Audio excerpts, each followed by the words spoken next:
Mga nanginabuhi sa masamang sa Dakbayan Sugbong nga mapiktuhan sa 5 ka adlaw nga pagsira atol niya sa All Saints ug All Souls Day, hatagan og ayuda sa Cebu City Hall apan sa mga napiktuhan na problema na kay nakautang ng daan nga maoy gigamit sa ilang puhunan.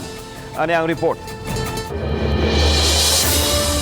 Si Manang Linda nagdako nga nanginabuhi sa samang sa karita pinaagi sa pagpamaligya og mga buwak ug kandila. Excited na unta nga makatigom og dakong kita sa kalagkalag nga daw susama sa naka-jackpot ang ilang kita. Apan ang tanan nahugno tungod sa kamanduan sa mayor nga sirad-an og 5 ka adlaw ang tanang mga minteryo sa syudad sugod sa Oktubre 30 hangtod sa Nobyembre 3. Sa 5 ka adlaw nga pagpatak-op sa mga samang diri sa Dakbayan ang apektado ang mga nanginabuhi dinhi.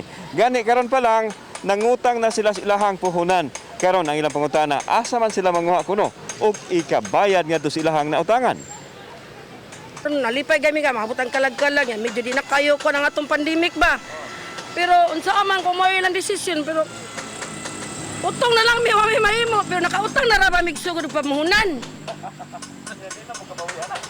Among utang di na migabawi ani siroy kay unsa man ang pagtinda. Si Maria nahugno usab dihang nasayran nga mapurnada ang pagbayad nila silang utang nga gipuhunan. Wa sila'y mahimo kung dili pagtuman na lang sa lagda tungod kay alang raman usab kini sa kaayuhan sa tanan. Wala pa'y October 30, mangwan, tapos mga tao ba nga, mga 29 lang, panagkot na mo daan, kaya nag-30 o 31 o pizza uno, wala na may dagkot. So 29, panagkot na lang mo daan. Para Matod ni Mayor Edgardo Labella nga hatagan og ayuda ang mga nanginabuhi sa mga samang nga nahimutang sa Dakbayan apan gikinahanglan nga kadtong lehitimo ug tinuod nga apektado.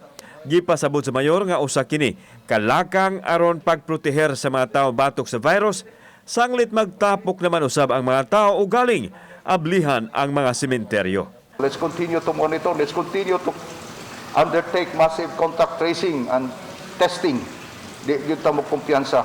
It's not over until it's over. Magpadayon ta sa atong aggressive nga pakigugno sa atong kining COVID-19 virus. Kauban si John Solon, ako si Alan Domingo. Balitang Bisdak.